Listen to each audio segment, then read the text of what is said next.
For 2 weeks, I didn't have my ADHD meds because apparently there's like a mass shortage and no one in my city and none of the pharmacies had any. And in that time, I bought myself a new bed with all the trappings, bed frame, sheets, comforter, pillows. I bought myself a new filming camera with all the trappings, tripod, extra batteries, microphone. And I was like, you know what it's time for? Another conversation about ADHD and money. Hi friends, welcome back to the Avocado Toast Budget. If you're new here, my name is Lexa. I've done a few of these now on my channel. I will link the entire playlist down below, but today specifically, we're going to talk about some of the big ways that ADHD impacts your finances, and then give some tips for how you can try to navigate that. Ways that you can work with your ADHD, ways that you can lessen the impact when there is a negative impact, and how you can set yourself up for success in a way that actually works for you. And if you're new here, I love talking about ADHD and money, so if you see my eyes like darting, it's because people are working on the house next to me, so people just keep walking past my window, which is like 5 feet from where I'm at. And despite the fact that millions of people watch my videos across my platforms, I still hate the idea of even one person seeing me film in real life. Anyway, I love talking about ADHD and money, so if you want to learn more about that, hit that subscribe button down below, give this video a big thumbs up if you find it helpful. We've got a lot of really cool things to talk about, so let's go ahead and get into it. The first thing I want to talk about is ADHD tax. Now, I have touched on these concepts on my channel, but I don't think I've actually talked about specifically what the ADHD tax is, and woof, is that a big factor in your money management. So ADHD tax isn't like an actual, it's not taxes you pay to the government for having ADHD, but it is all of the extra expenses that come along with having ADHD or the symptoms of ADHD that end up costing you money. This is separated into two different groups, the obvious taxes and then the hidden taxes. Some of the more obvious costs that are associated with the ADHD tax are going to be things like late fees for missed payments on whether that's like your credit card or bills or debt payments. It could also be fees like overdraft fees for not realizing that you didn't have enough money in your account, forgetting about a bill that was going to come out and not having enough money in your account. It also includes things like credit card debt from overspending or impulse purchases, a lower credit score, which can be a cause of the missed payments / credit card debt that you got from having ADHD. All of these things are interrelated. One that I really relate to is the cost of wasted groceries. I sometimes just get in this mood where I think that I'm going to become a professional chef and eat anything other than the 3 meals that I eat constantly, and then I'll just buy hundreds of dollars worth of groceries for that thing and then end up never cooking it. Big relate to that with like things like HelloFresh. The amount of HelloFresh meals I have thrown away in my lifetime. The limit does not exist. Too many. All of these are considered more obvious costs because they're more tangible. We can pretty easily see the financial effects of them in real time. And when I say easily, I mean if we're aware of them. Obviously, a lot of us aren't aware of them, but they're tangible. So we talked more about the obvious costs. Let's talk about the hidden cost associated with ADHD tax. These are ways that having ADHD can be expensive, but they might not be as tangible or as obvious to us right now. One of these ways is job cycling. Now, it has been statistically proven that strategically changing jobs can help you to build up your income. However, that's not what we're talking about here. We're talking about job cycling in the sense of being between jobs for a little while, not having a source of income as you're changing jobs, whether that's because you quit because things got monotonous or boring, or you just needed to change things up, but you didn't quite have a plan in mind for how you were going to make that transition work. Or it could be getting fired or laid off because of things associated with your ADHD, whether that is being late a lot, missing deadlines, or just having a work environment that isn't conducive to your ADHD and therefore some negative consequences come about. Another big one is neglecting preemptive care, which I know for me is a huge one. I don't know about you, but scheduling doctor's visits or dental appointments or eye exams, it's not that I don't want to. It's not that I don't know that these things are important and good for me and good for my health and overall well-being.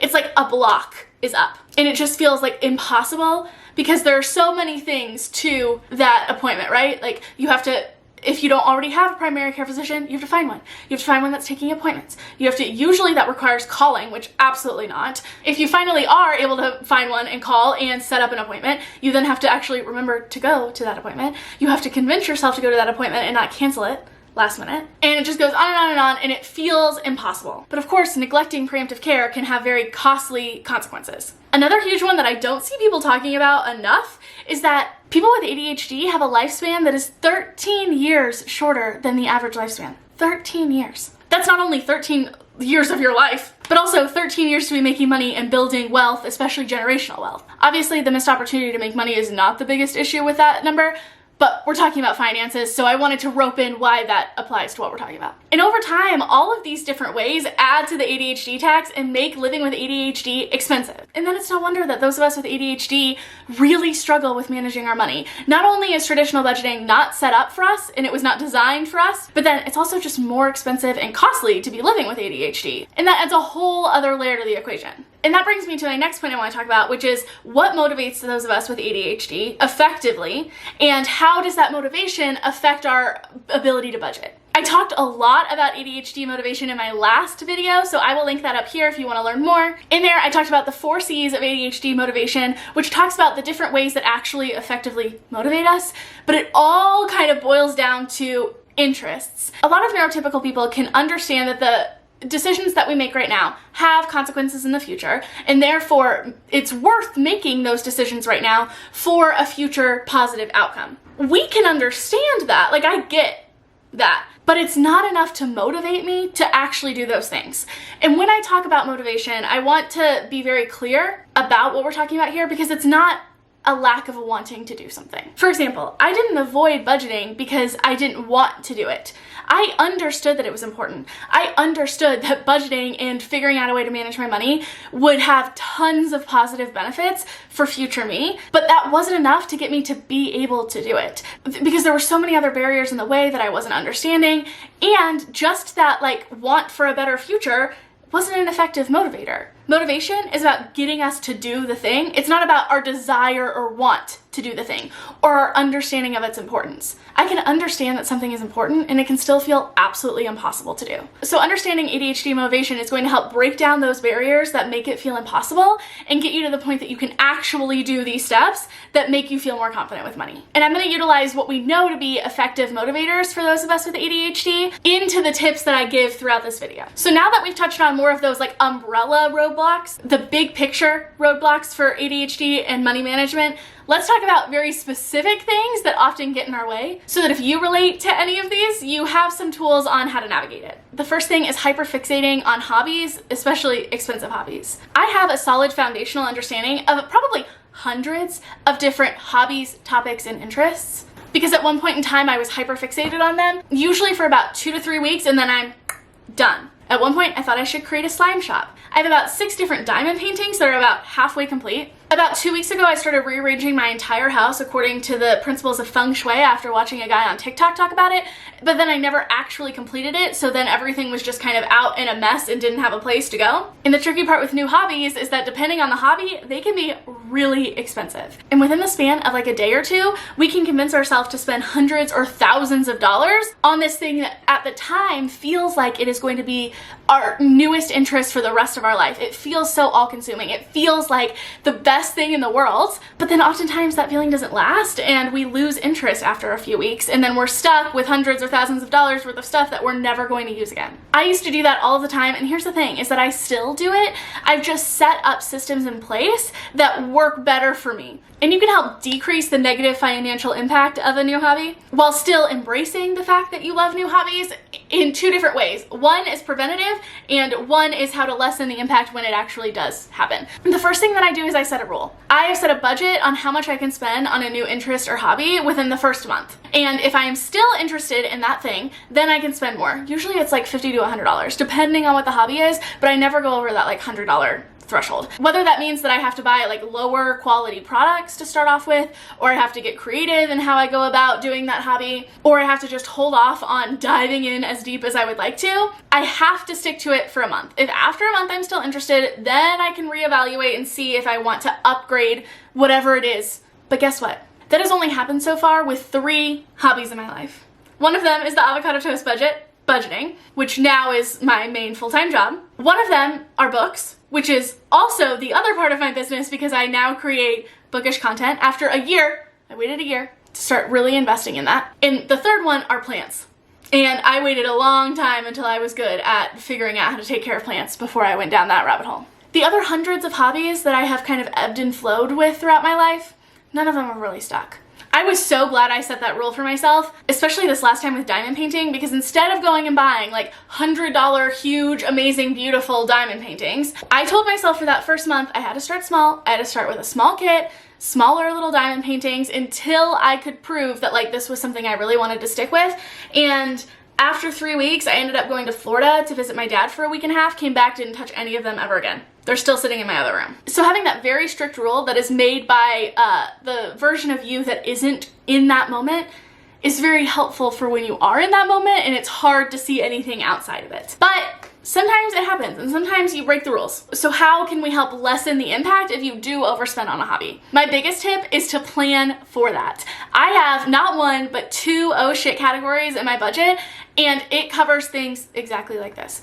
One of them is like an oh shit category on a month-to-month basis that I set like $100 aside every month that covers any overspending, impulse purchases, hobbies that I should have stopped spending money on and I did not. And then another one is a bigger oh shit category that I add to every month that I let build up over time that covers any bigger expenses. Giving yourself room in your budget, anticipating that you're going to overspend, anticipating that there's going to be some impulse purchases is one of the best tips that I have for trying to navigate money management with ADHD. Rather than just trying to work against yourself, pretending like you're never gonna overspend, creating a very strict budget that you have to stick to, that you're not actually going to stick to, and then having to scramble to navigate when you do overspend or just giving it up because you don't know how you're going to fix it. Prepare for it, plan for it. Understand that it's okay, it happens to all of us, but especially those of us in the neurodivergent squad. And it's a lot healthier to anticipate that and to cover your future self than to ignore it and pretend like it doesn't happen. The next big thing is object permanence. Now, in my first video on managing money with ADHD, people were coming at me for using the term object permanence. One, I would like to point out that I have a master's degree in behavioral psychology and I specialized in ADHD and autism. So I think in some way I'm a little qualified. When I say object permanence, I'm not talking about the same kind of object permanence that you might have learned in like Psychology 101, where a baby, they like put a toy in front of a baby and then they cover it up with a box and then the baby doesn't know that that toy exists anymore. That is like object permanence in its very foundational sense. What I'm talking about here is object permanence in how it relates to those of us with ADHD. It's not the same phenomena, but the term object permanence is what is used for this phenomena. And that is the idea that if we don't have visual reminders of something, then we go along our lives like it doesn't exist. This could be putting things in drawers that you forget about and then you end up buying extras of those things because you think that you don't have it because you don't see it around anywhere. But in fact, it's just shoved in a drawer somewhere. This could be signing up for a certain subscription or bill and completely forgetting about it. And if it's not set to auto pay and you don't have any visual reminders, this could be the fact that a lot of times it's really hard for us to continually stay on track to reach our debt payoff and our savings goals because we don't have the visual reminder that we're working toward that goal, that our budget exists, or of how far we've come and how far we have to go. And this concept overall can really affect like all aspects of our life: work, school, friendships, family, and especially our finances. This is a huge one with me in text messages. If I don't respond to a text message right away and it gets bumped down off of like the first 3 layers of text that I see when I go to my messages, it's not that I don't want to respond to the person, it's that I completely forget that they have reached out to me. And then I'll remember, but it's like at the worst times, and then I tell myself I'm gonna remember, and I'm not. If we don't have that visual reminder, it might as well just not exist. So one of my biggest tips for how to combat this is to give yourself those reminders. I have Google Calendar alerts set for all of my bills and all of my due dates, and I don't just give myself one alert. I give the 3 days up until that thing. Now, I do recommend that you have everything set on autopay. It's like the easiest thing. But if there are things that aren't on autopay, or there are dates that you need to remember, or you just need to be able to check to make sure you have enough money in your bank account before that bill comes out, make sure that you give yourself at least a few days of alerts. And I even like to change up the time that these come through, because if I set it for noon every day and then I have a very structured schedule, if I am doing something and I'm busy at noon all of the time when those go off, I'm not gonna remember.